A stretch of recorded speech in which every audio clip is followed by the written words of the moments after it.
أعوذ بالله من الشيطان الرجيم بسم الله الرحمن الرحيم قل أعوذ برب الفلق من شر ما خلق ومن شر غاسق إذا وقب ومن شر النفاثات في العقد ومن شر حاسد إذا حسد. Surat Al-Falaq. Allah awali surat yang mulia ini dengan firman-Nya, Qul. Apa artinya Qul? Katakanlah. Aslinya perintah ini tertuju kepada siapa? Nabi kita Muhammad sallallahu alaihi wasallam. Namun surat ini bukan hanya untuk Rasulullah SAW. Karena apa yang diajarkan kepada Rasulullah SAW itu juga berlaku buat siapa? Buat umatnya. Kecuali kalau ada dalil yang mengkhususkan bahwa itu hanya untuk Nabi kita Muhammad sallallahu alaihi wasallam. Kalau tidak ada dalil, maka apa yang Allah sampaikan kepada Nabi SAW, kalau tidak ada dalil pengkhususan, apapun yang disampaikan kepada Nabi SAW itu berlaku buat umat Islam. Qul, katakanlah, a'udzu. Apa artinya? Aku memohon perlindungan. Seperti biasanya memohon perlindungan, anak-anak, ayo enggak ngobrol. Seperti biasanya permohonan perlindungan itu ada kepada siapa dan dari apa. Yang namanya permohonan perlindungan itu tertuju kepada siapa, kemudian minta perlindungan dari apa. Qul a'udzu, katakanlah aku memohon perlindungan kepada siapa? Bi Rabbil Falaq. Aku memohon perlindungan kepada Robnya Al-Falaq. Kemarin kita sudah bahas Rob artinya adalah pencipta, penguasa, pemilik, pengatur. Al-Falaq apa? Mayoritas ulama menafsirkannya dengan waktu subuh. Apa? Waktu subuh. Berarti Rabbul Falaq artinya adalah satu, pencipta waktu subuh. Dua, pemilik waktu subuh. Tiga, penguasa waktu subuh. Empat, pengatur waktu subuh. Jadi kita mohon perlindungan kepada penciptanya, pemiliknya, pengaturnya, penguasanya waktu subuh. Siapakah dia? Allah Subhanahu wa ta'ala. Kadang-kadang muncul pertanyaan, apakah Allah cuma menciptakan waktu subuh saja? Apakah Allah cuma menciptakan, apakah Allah cuma menguasai waktu subuh saja? Apakah Allah cuma mengatur waktu subuh saja? Bagaimana dengan waktu zuhur? Bagaimana dengan waktu sore? Bagaimana dengan waktu malam? Apakah itu semuanya ciptaan Allah? Iya. Kenapa secara khusus disebutkan waktu subuh? Ketika secara khusus disebutkan waktu subuh, bukan berarti waktu-waktu yang lain itu tidak diciptakan oleh Allah. Bukan berarti waktu-waktu yang lain itu tidak dikuasai oleh Allah. Disebutkan waktu subuh secara khusus menurut sebagian ulama karena waktu subuh adalah awal dari terbitnya sebuah cahaya. Awal dari terbitnya sebuah cahaya. Setelah malam gelap gulita, seakan-akan Allah ingin menjelaskan, siapapun yang mengalami kegelapan, siapapun yang mengalami kesulitan, siapapun yang mengalami kegundah-gulanaan, kalau dia ingin berakhir itu semua, maka dia harus memohon bantuan kepada yang menciptakan waktu subuh. Karena subuh adalah awal dari cahaya. Kesedihan akan berakhir ketika datangnya kegembiraan. Dan yang mendatangkan kegembiraan itu siapa? Allah. Kegelapan akan berakhir ketika datang cahaya. Dan yang menciptakan cahaya itu adalah Allah subhanahu wa ta'ala. Maka dari sini, menurut sebagian ulama, kenapa disebutkan secara spesifik Rabbil Falaq. Habis gelap, terbitlah terang. Qul a'udzu bi Rabbil Falaq. Aku memohon perlindungan kepada Rabbnya Al-Falaq. Apa tadi Al-Falaq? Waktu subuh. Tadi di awal kita sudah jelaskan bahwa permohonan perlindungan itu ada kepada siapa dan dari apa. Tadi sudah kita bahas. Kepada siapa kita mohon perlindungan? Jawabannya kepada Allah. Dari apa? Di surat Al-Falaq ini kita diajarin untuk mohon perlindungan kepada Allah dari 4 hal. Dari berapa hal? 4 hal. Yang pertama, min syarri ma khalaq, dari keburukan ciptaan Allah. Yang kedua, ayat berikutnya apa? Wa min syarri ghasiqin idza waqab, dari keburukan malam. Sudah berapa ini? 2. Yang ketiga selanjutnya, wa min syarrin naffatsati fil 'uqad, dari kejahatan keburukan tukang sihir. Terakhir yang keempat ada dalam ayat yang kelima. Wa min syarri hasidin idza hasad, dari kejahatannya orang-orang yang iri dan dengki. Jadi kita mohon perlindungan kepada Allah dari 4 hal. Yang pertama, kejahatan makhluknya. Yang kedua, keburukan malam hari. Yang ketiga, kejahatan para tukang sihir. Yang keempat, kejahatan orang-orang yang hasad, iri, dengki. Kita awali dari yang pertama, yaitu ayat yang kedua, min syarri ma khalaq, dari keburukan ciptaannya. Berarti ciptaan Allah itu ada yang baik dan ada yang buruk. Ada yang menggabungkan antara baik dan buruk. Ada yang murni baik, ada yang murni buruk. Coba diulangi. Ciptaan Allah ada yang murni baik, ada yang murni buruk, ada yang campuran antara baik dan buruk. Yang murni baik apa?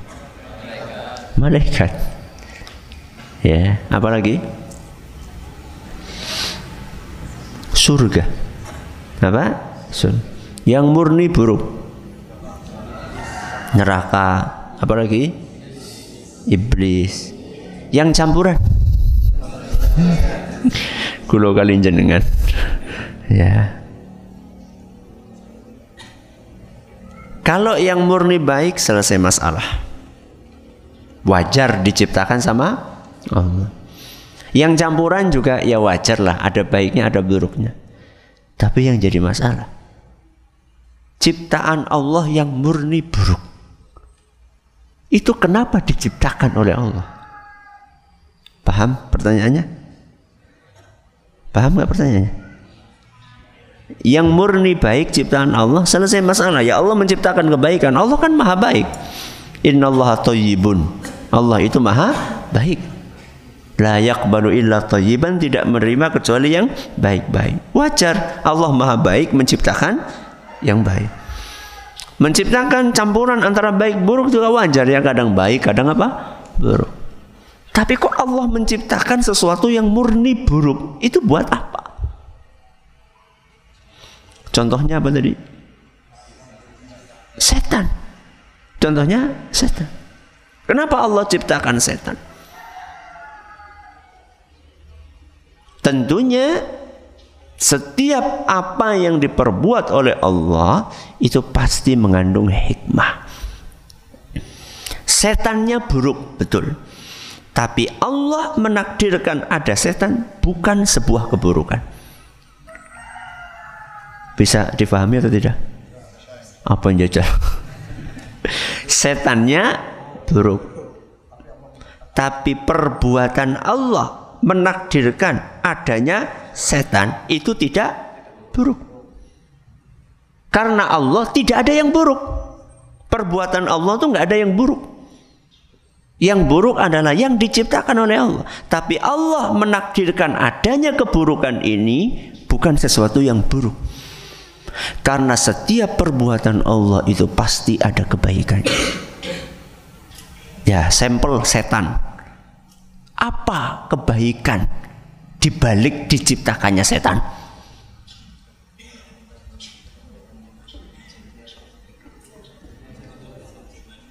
Sebagai uji nyali, uji iman, sebagai ujian keimanan. Jadi ketahuan orang-orang yang gampang tergoda dengan orang-orang yang tidak gampang tergoda. Jadi terlihat orang-orang yang konsisten mengikuti ajaran Allah dengan orang yang tidak konsisten mengikuti ajaran Allah. Ada lagi hikmah yang lainnya? Jadi banyak ibadah yang muncul dengan adanya setan. Apa contohnya? Ta'awud. Ya, kalau nggak ada setan, ada ta'awud nggak? A'udzubillahi minasyaitonir rajim. Ibadah atau bukan? Ibadah. Ketika jenengan lihat pocongan gimana? Orang sempat ngomong, kaku. A'udzubillahi minasyaitonir rajim. Ya, aku memohon perlindungan kepada Allah dari setan. Zikir, baca Quran, ibadah yang lainnya. Jadi ada zikir pagi, ada zikir apa? Petang. Jadi Allah Subhanahu wa taala menciptakan keburukan di dalam makhluknya, pasti ada hikmahnya. Min syarri ma khalaq. Aku mohon perlindungan kepada Allah dari keburukan makhluk ciptaannya. Contohnya,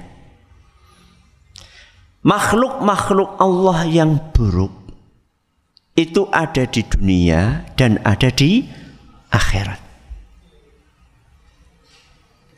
Yang di dunia ini makhluk-makhluk buruk Allah ada yang di luar diri kita dan ada yang di dalam diri kita. Coba diulangi.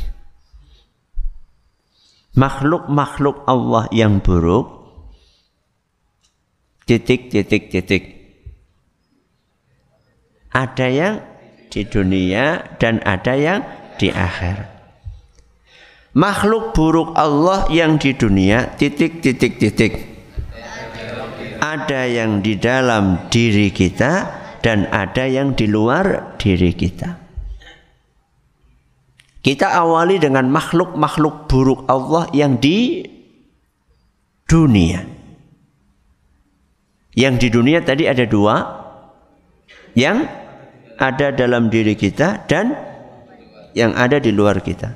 Yang ada di dalam diri kita contohnya apa? Nafsu. Apa? Nafsu.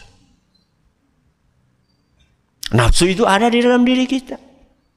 Nafsu yang senantiasa mendorong untuk berbuat keburukan. Innan nafsa la'ammaratum bisu. Sesungguhnya nafsu itu sering untuk mengajak kepada perbuatan yang buruk.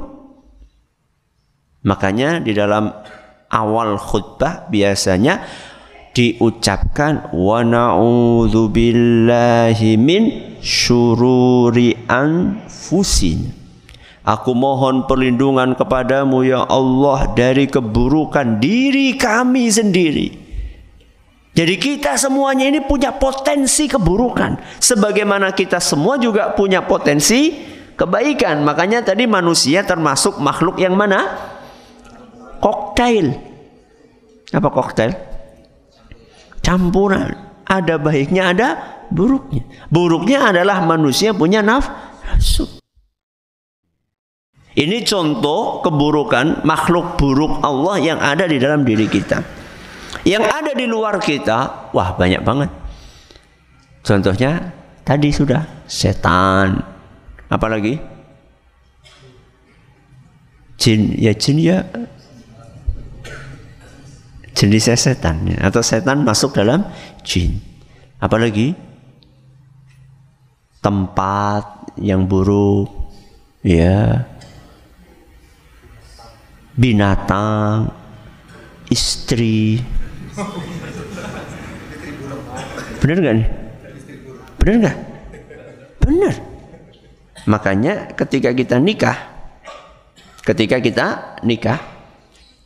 kita dianjurkan untuk baca doa.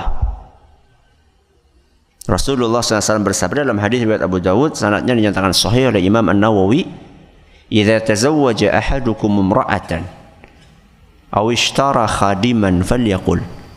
Seandainya kalian nikah dengan seorang wanita atau kalian membeli seorang budak atau pembantu, hendaklah dia membaca doa. Apa doanya? Allahumma inni as'aluka khairaha wa khaira ma jabaltaha alaihi wa a'udzubika min syarriha wa syarri ma jabaltaha alaihi. Ki badan donga pura mian ki ora. Nembe tumon siki. Wis telat berarti. Nek arep ngamalaken kepriwe? Kalau bapak-bapak, ya nikah moni. Gak harus. Sekarang itu baca sama istrinya. Apa artinya? Allahumma inni as'aluka khairaha. Ya Allah, aku mohon kepadamu kebaikan istriku, kebaikan wanita ini. Wa khairu ma jabaltaha alaihi, dan aku mohon kebaikan watak yang engkau jadikan di dalam dirinya. Hanya mohon kebaikan tidak. Ingat, manusia di dunia punya berapa tujuan? 2. Menginginkan kebaikan, terhindar dari keburukan. Maka doanya setelah kita minta kebaikan wanita ini, kita mohon perlindungan wa a'udzubika min syarriha. Ya Allah, aku mohon perlindungan dari keburukan wanita ini. Wa syarri ma jabaltaha alaihi, dan keburukan tabiat yang engkau tanamkan di dalam diri wanita tersebut.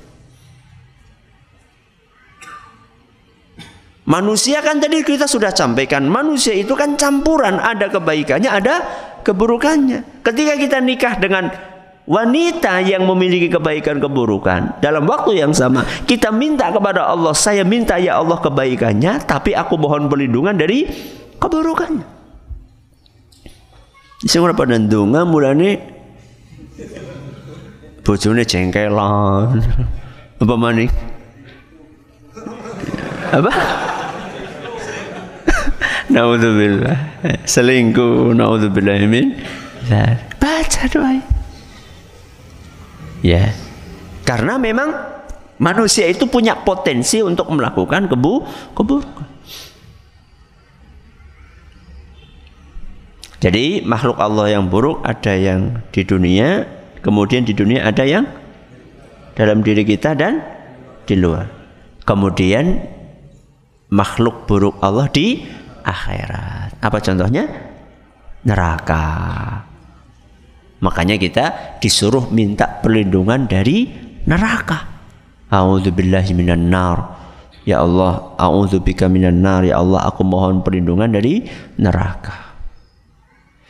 Seluruh makhluk-makhluk yang buruk tadi, ketika kita baca surat Al-Falaq, dengan izin Allah kita akan terhindar dari mereka semuanya. Itulah hebatnya qul a'udzu birabbil falaq min syarri ma khalaq. Ketika kita baca ini berarti kita sudah mohon perlindungan kepada Allah dari keburukan seluruh makhluk buruk yang ada di dunia dan di akhirat, yang ada di dalam diri kita, yang ada di luar kita. Hebat banget surat Al-Falaq. Nembe tumon kan? Ya. Berarti wis ora perlu maca donga mau, Ustaz. Ya perlu. Ada doa yang sifatnya umum, ada doa yang sifatnya khusus. Ya. Nah, yang paling parah orang yang orang donga sing umum apa maning sing khusus. Ya, naudzubillahi min dzalik. Qul a'udzu birabbil falaq, terus min syarri ma khalaq. Berarti sekarang ayat yang keberapa? Ayat yang ketiga. Ayat yang ketiga bunyinya wa min syarri ghasiqin idza waqab. Wa min syarri ghasiqin. Ghasiqin artinya adalah malam. Idza waqab, apabila telah gelap gulita. Waqab itu artinya gelap gulita. Berarti wa min syarri ghasiqin idza waqab, apa terjemahannya? Dan dari keburukan malam apabila telah gelap gulita. Kenapa kok kita mohon perlindungan kepada malam? Dan saya belum tahu ayat yang berbunyi aku mohon perlindungan dari siang. Kenapa kok malam secara khusus? Karena kata para ulama tafsir, di malam hari banyak muncul kejahatan.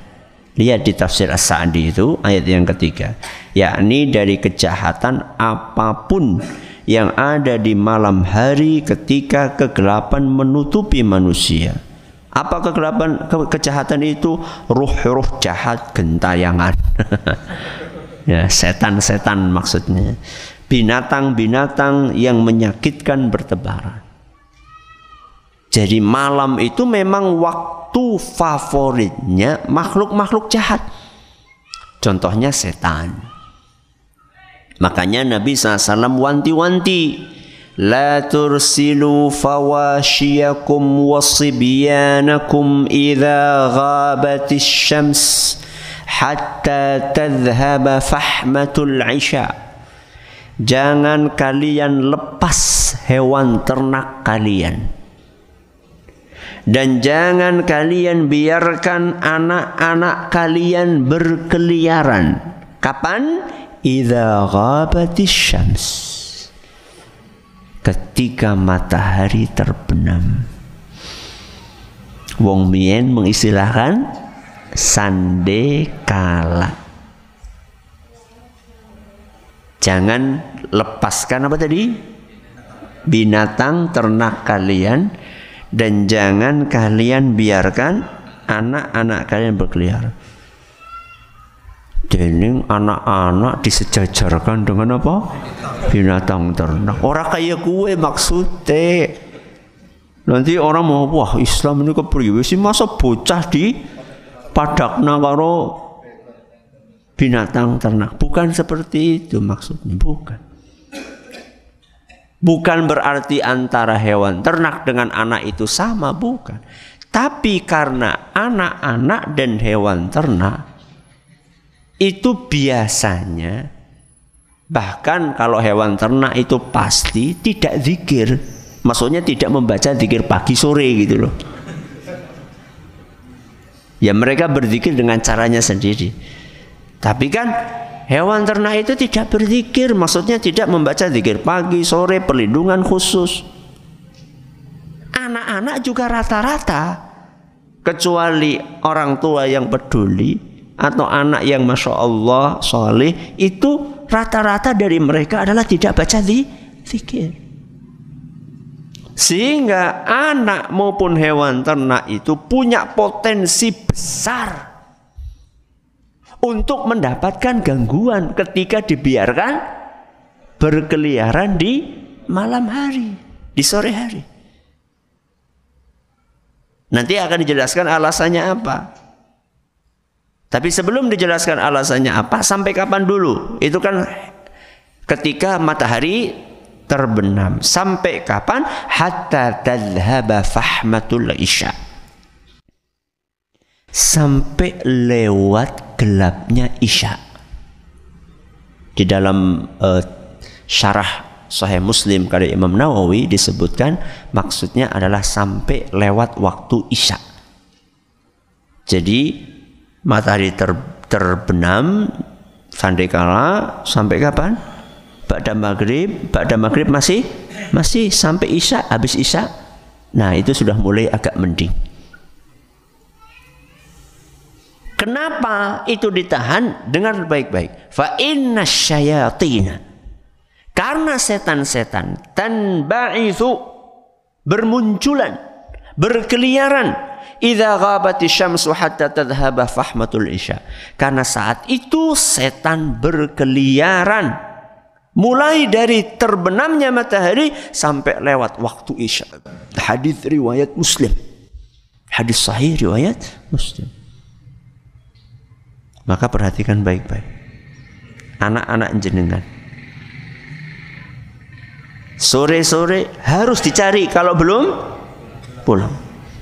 Aja sibuk goleti ayam bae. Cari anaknya supaya pulang. Miris terenyuh ketika melihat anak-anak baru pulang bal-balan waktu azan maghrib. Ya. Makanya banyak anak-anak kesurupan. Banyak anak-anak malamnya nggak bisa tidur. Termasuk juga anak-anak habis maghrib berkeliaran di luar, pelayon. Ini semuanya kita harus peduli. Ya. Jangan cuma anak kita saja, termasuk anaknya orang lain. Jadi habis maghrib cari anak kita di mana. Jangan kita ongkang-ongkang di rumah, anakku lah wis ngerti omah iki. Sapal dalan.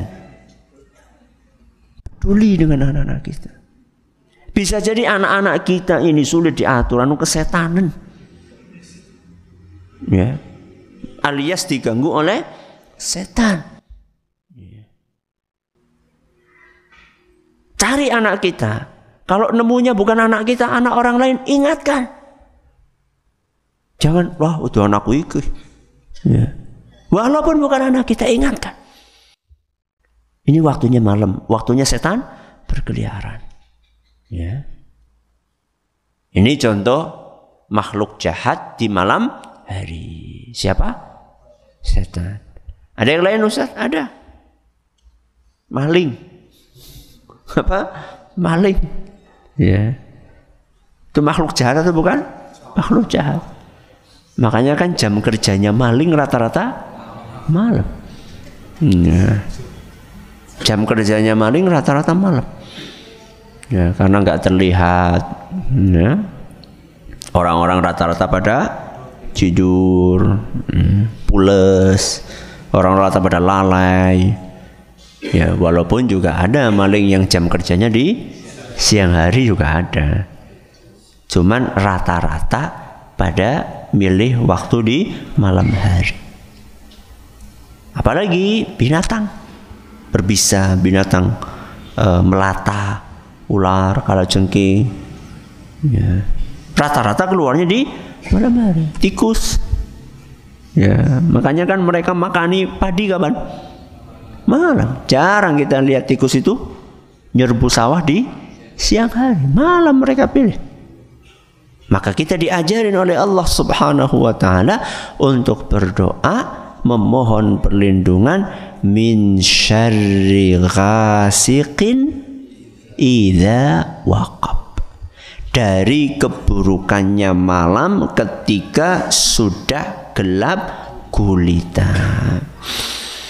Ayat selanjutnya, ayat keberapa? Ayat keempat. Bunyinya,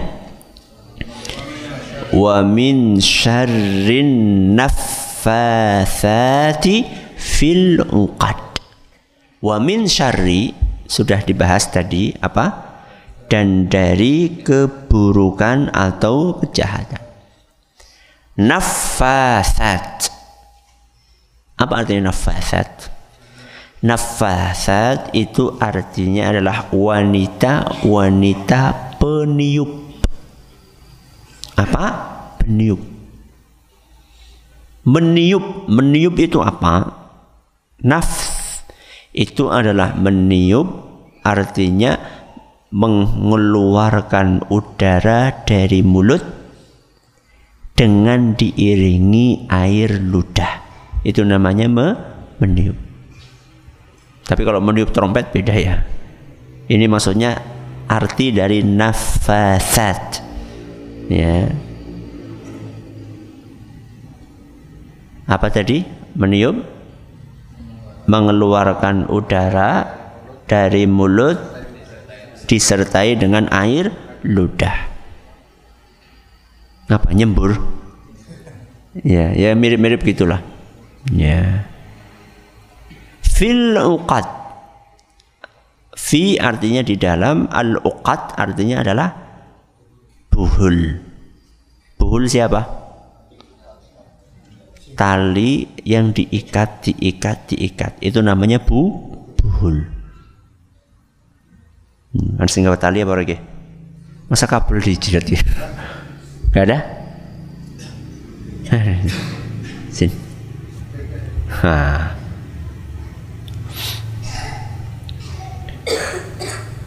Ini tali. Buhul tuh kayak gini. Ini buhul. Simpul hidup apa mati terserah. Pokoknya ikatan. Nafasat itu adalah yang meniupkan di tali-tali yang sudah diikat tadi. Maksudnya siapa? Maksudnya tukang sihir. Maksudnya tukang sihir. Nafasat itu adalah wanita. Berarti ayat ini terjemahan letterleknya dari wanita-wanita tukang sihir. Kalau tukang sihirnya laki-laki gimana? Masuk nggak? Masuk. Terus kenapa disebutkan wanita? Menurut sebagian ulama, karena tukang sihir di zaman jahiliyah rata-rata adalah wanita.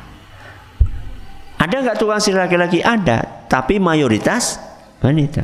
Kalau di zaman ini, ya 50-50 lah. Ya imbang. Tukang sihir laki-laki ada, tukang sihir wanita juga ada. Kenapa para wanita itu mereka meniupkan nafas diiringi dengan air ludah? Karena mereka ingin menanamkan sihir mereka di media sihirnya. Jadi setelah mereka baca-baca, jadi yang namanya tukang sihir itu pasti pakai mantra. Pasti pakai mantra. Saya nggak tahu mantranya apa wes. Ya, nggak tahu saya apa seperti itu atau bagaimana. Dan kita nggak perlu tahu. Ya. Itu ilmu yang tidak bermanfaat. Ya. Jadi mereka baca-baca seperti itu, kemudian mereka tiupkan. Ditiupkan kemana? Ditiupkan ke buhul-buhul tadi. Apa fungsinya buhul-buhul ini?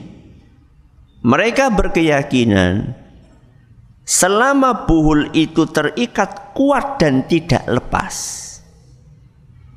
setelah dibaca-bacain, selama ini tidak terlepas, maka sihir yang mengenai seseorang tidak akan lepas.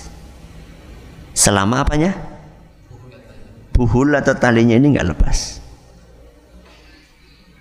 Itu tujuannya. Makanya banyak di antara mereka berusaha untuk membuat ikatan sebanyak-banyaknya. 1, 2, 3, banyak. Panjang gitu ya, ikatan. Dan mereka ketika mengikat itu kenceng-kencengnya. Makanya jarang pakai simpul hidup. Rata-rata pakai simpul mati. Biar sulit melepaskannya. Cukup sampai di situ tidak. Mereka akan sembunyikan buhul-buhul itu di tempat rahasia yang sulit ditebak, sulit dicari. Itulah jahatnya tukang sihir. Makanya kita baca wa min syarri naffatsati fil uqad. Itu pula yang dialami oleh Nabi kita Muhammad sallallahu alaihi wasallam ketika beliau disihir. Buhul-buhulnya ditaruh di mana? Di sumur tua, di bawah sendiri, ditutupi batu besar. Dia cari tukang sihirnya ini sumur tua yang jarang didatangi. Kemudian dia masuk ke dalamnya. Lalu dia taruh di dasar sumur tersebut. Dia cari batu besar ditumpuk di atas. Coba siapa yang akan kepikiran bahwa buhul itu ada di situ? Ya. Mungkin kalau di zaman ini nyari bangunan lagi ngecor gitu. Coba bayangkan. Ya. Misalnya lagi ngecor bangunan 10 lantai, cari yang paling bawah sendiri. Coba bayangkan. Bagaimana sulitnya. Tapi jenengan gak usah si kepriwe ya, aduh kepriwe ya, jangan. Makanya kita ini punya senjata. Cuman kita tidak sadar kalau punya senjata. Senjatanya ini dahsyat luar biasa. Kenapa kita nggak pernah pakai?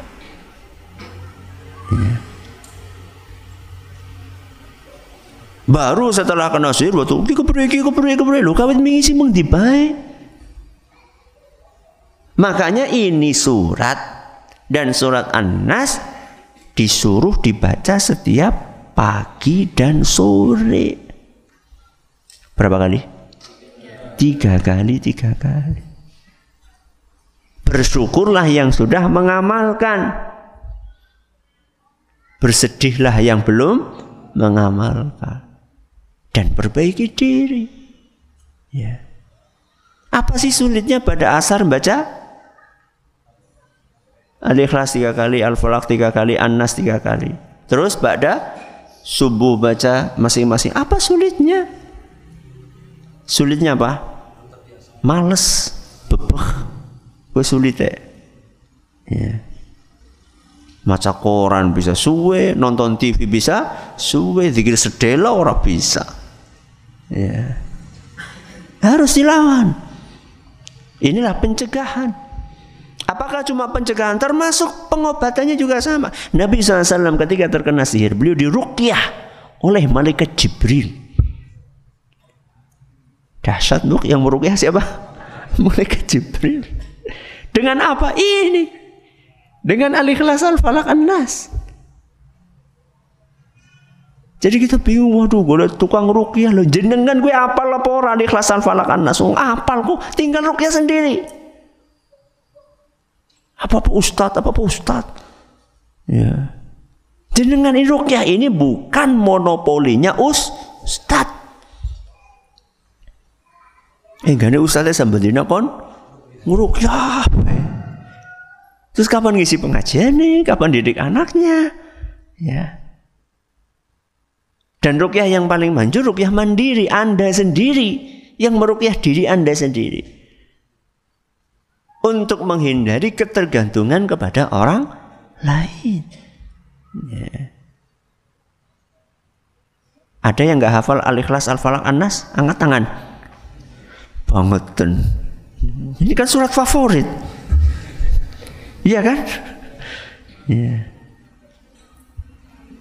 Baca. Ya. Baik untuk pencegahan maupun pengobatan. Sudah saya baca Ustadz, akan tetapi tidak ngefek. Nah, mungkin Anda membacanya kurang yakin. Nabi SAW sudah berpesan, Udu'ullaha wa antum muqinuna bil ijabah.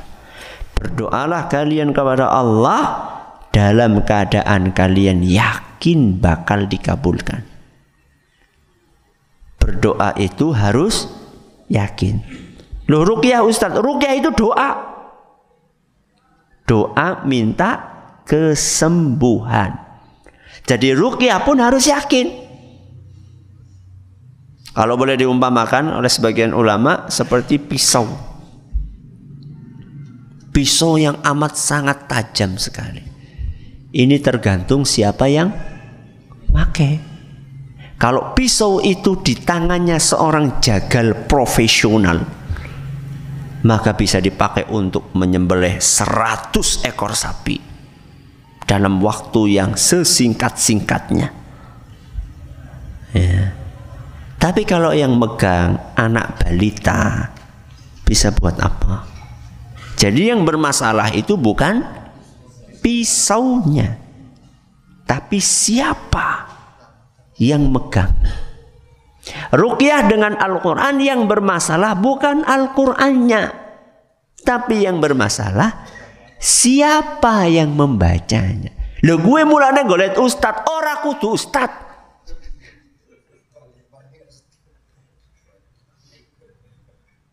Apakah mesti ustad itu lebih yakin daripada jamaahnya? Belum tentu. Bisa jadi jenengan ini atau orang yang mengalami sihir tadi, yang mengalami bagaimana sakitnya, bagaimana susahnya, bagaimana tidak enaknya, itu kan lebih menghayati dibandingkan ustadz yang tidak mengalami. Ya rasanya iya sabar. Kurang rasa koken. Orang yang merasakan itu kan dia betul-betul ketika mau ruqyah dia itu pengen sembuh karena dia tidak bisa tidur dengan nyaman. Dia tidak bisa beribadah dengan baik. Istirahatnya terganggu. Ya. Maka ketika dia meruqyah dirinya sendiri, dia meruqyah dengan penuh, sepenuh hatinya, pengen sembuh, ikhlas, tidak ada tendensi apa-apa kecuali ingin mendapatkan kesembuhan. Ya. Min syarrin naffatsati fil uqad. Nafas tadi apa? Wanita yang meniup dengan diiringi air ludah. Lah kayak Ustaz, aku tahu baru ada seorang yang ruqyah sambil meniup-niup Ustaz. Gitu ya. Itu berarti kayak tukang sihir Ustaz. Kaya atau tidak? Mirip atau tidak? Mirip atau tidak? Mirip. Berarti nggak boleh. Boleh atau tidak? Boleh. Kenapa boleh? Kok standar ganda? Kenapa boleh? Bagus. Bacaannya beda. Bacaannya beda. Ya. Nabi SAW juga seperti itu ketika meruqyah. Baca, tiup, baca, tiup, baca, tiup. Ya. Jadi yang jadi masalah itu bukan tiupannya, tapi yang jadi masalah adalah bacaannya apa. Kalau tukang sihir tadi bacanya adalah mantra-mantra. Kalau para peruqyah syar'i, bukan peruqyah gadungan ya. Ya. Karena sekarang begitu ruqyah booming, ya, dukun-dukun juga buka praktek ruqyah. Ya. Banting setir. Ya, soalnya pasiennya wis kalong. Ya, gimana caranya nih supaya pasiennya tambah lagi? Akhirnya dia buka praktek ruqyah, tapi ruqyah yang tidak syar'i, ruqyah syirki. Ya, ruqyah syirkiyah. Ruqyah yang mengandung kesyirikan. Jadi meniup kalau dengan bacaan Al-Quran maka tidak apa-apa karena Nabi SAW melakukan hal tersebut. Ini ayat keberapa? Ayat yang keempat. Ayat berikutnya apa bunyinya?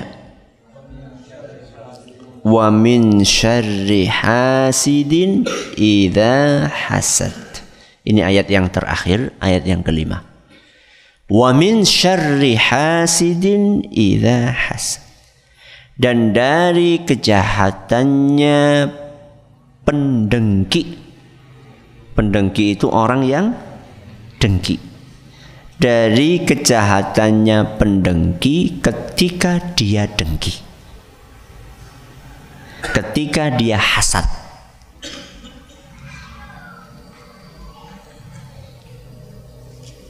Hasad itu apa? Baca di tafsir As-Sa'di di situ, adalah orang yang senang atas lenyapnya nikmat dari orang yang dia dengki, dengan berusaha sekuat tenaga untuk melenyapkan nikmat tersebut dengan berbagai cara. Yeah. Itu dengki. Jadi dengki itu ketika kita melihat orang dapat nikmat, kita pengen nikmat itu hilang. Yeah. Dan masing-masing dari manusia itu punya potensi untuk hasad. Saya dan Anda, kita semuanya punya potensi untuk hasad. Buktinya Pak, rata-rata dari kita ketika melihat teman kita, saudara kita, tetangga kita unggul, ada perasaan apa? Iri. Ada perasaan cemburu. Melu undian singoli tanggal jadi kae singoli udu aku. Itu potensi untuk iri. Cuman ya ada cumannya. Manusia itu beda-beda di dalam menyikapi potensi iri tersebut di dalam dirinya. Ada manusia jenis pertama, kedua dan ketiga. Berapa jenis? 3 jenis. Yang pertama adalah orang yang ketika muncul perasaan itu, perasaan apa tadi? Iri.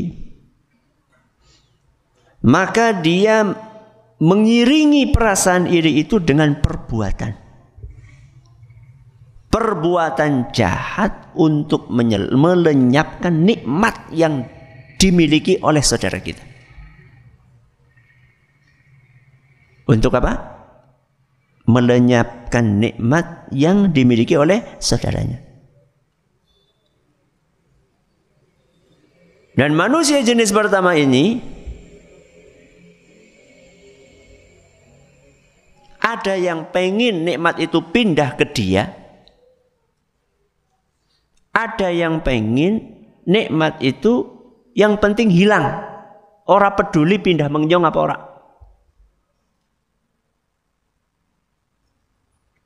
Coba diulangi. Yang pertama bagaimana? Orang yang muncul iri kemudian diiringi dengan perbuatan untuk melenyapkan nikmat dari saudaranya tersebut, kelebihan dari saudara tersebut.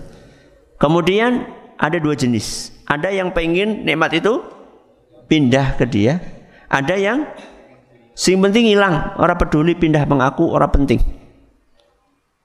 Lebih jahat mana ini? Iya, dua-duanya jahat. Tapi lebih jahat yang mana? Yang pindah? Ya enggak lah. Yang hilang. Kenapa? Karena kalau yang pindah ini ada keuntungannya. Ada keuntungannya. Kalau yang sekedar hilang, lenyap, enggak pindah ke dia, itu enggak ada untungnya sama sekali. Kecuali memuaskan apa? Nafsunya saja. Nafsu jengkelnya dia. Contoh ya. Temennya sekantor dapat promosi jabatan. Yang jabatan itu juga diharapkan sama si A, jangan jenengan ya. Si A ini punya teman namanya si B. Sama-sama pengen mendapatkan promosi jabatan. Ternyata yang dipromosikan adalah si B. Maka si A ini iri. Cukup iri tidak? Dia berusaha untuk menghilangkan jabatan itu, melenyapkan jabatan dari saudaranya. Bagaimana caranya? Fitnah. Menyebarkan fitnah. Ini korupsi, ya, ini curang, macam-macam. Ya. Dan bisa jadi si A ini pengen jabatan itu pindah ke dia. Dalam waktu yang sama dia memfitnah, kemudian menonjolkan dirinya. Wah, ini orangnya gini-gini, mendingan saya. Itu berarti dia punya target jabatan itu pindah ke dia. Ada orang yang tidak seperti itu. Pokoknya melancarkan fitnah sampai jatuh. Nah, wis jatuh, alhamdulillah. Gak peduli siapa yang nanti diangkat. Orang perlu nyong sing diangkat. Sing penting nyong marem. Na'udzubillahi min dzalik. Ini manusia jenis pertama. Yang kedua, orang yang muncul iri, dia tidak eksekusi. Dia tidak iringi dengan perbuatan, tapi dia pendem. Dia pendem. Sehingga orang ini setiap melihat temannya ini selalu apa? Jengkel. Tapi nggak ngapa-ngapain. Ya. Ini levelnya mandan. Ya mandan lumayan lah. Dibandingkan yang keberapa? Yang pertama. Dia cuma pendem saja. Dia tidak keluarkan dalam bentuk aksi, memfitnah, mencelakakan. Tidak. Ya. Dia ngelihat temannya beli mobil baru, ya dia nggak pengen, dia nggak ngambil paku bocori, nggak. Setiap mobilnya datang itu mobil morning. Cuman di pendem saja. Yang ketiga, siapa itu? Orang yang muncul perasaan iri, kemudian dia berusaha untuk mengkikis perasaan iri tersebut dari hatinya. Caranya bagaimana? Dengan berbuat baik kepada orang yang dia ireni tersebut. Ini baru dahsyat. Jadi begitu lihat ada orang yang dia benci, semakin dia benci, semakin dia kirim hadiah kepada dia, kirim salam, SMS mendoakan kebaikan. Ketika ketemu, assalamualaikum, senyum, walaupun hatinya, tapi dia berusaha untuk melawan perasaan bisikan nafsu tadi. Ya. Dan inilah manusia yang beriman. Manusia yang beriman. Sakit nama badan? Insya Allah. Ya. Harus berusaha, kita harus melatih. Di dalam kehidupan kita keseharian, potensi untuk iri itu selalu ada. Bukan hanya dalam dunia pekerjaan, termasuk dalam dunia belajar. Bukan belajar di sekolah umum, di pondok. Jangan dipikir di pondok nggak ada. Temennya hafalannya lebih banyak, ya. Temennya ini sering dipuji sama ustaz. Nah, temennya ini kirimannya lebih banyak bulanannya, ya. Kita cuma dikirimi 50.000, temennya 500.000, ya.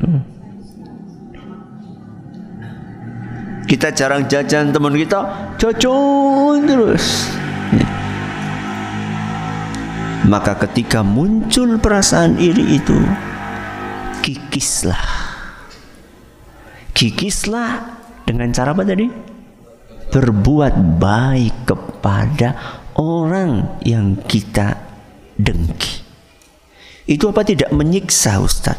Ya, itu menyiksa nafsu. Menyiksa nafsu.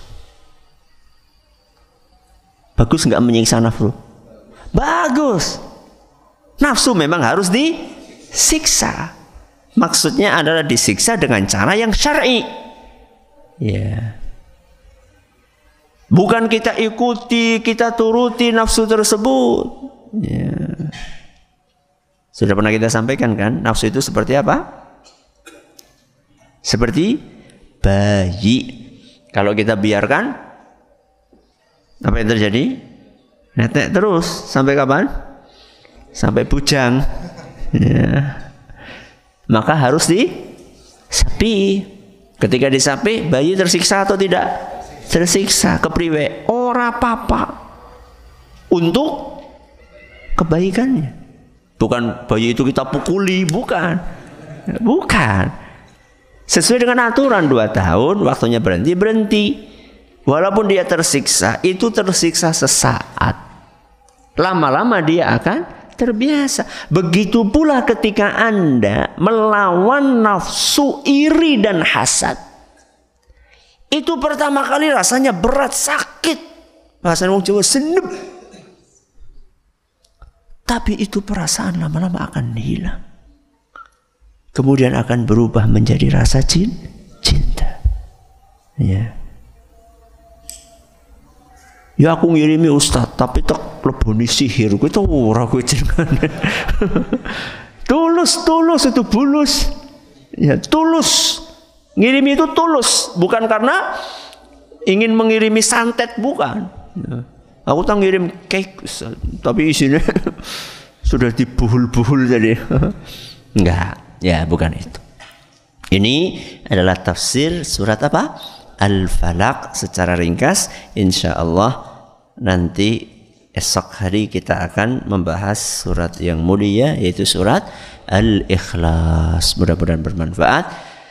Terima kasih atas perhatiannya. Atas segala kurangannya kita tutup dengan membaca Subhanakallahumma wa bihamdika asyhadu an la ilaha illa anta astaghfiruka wa atubu ilaik. Wassalamualaikum warahmatullahi wabarakatuh.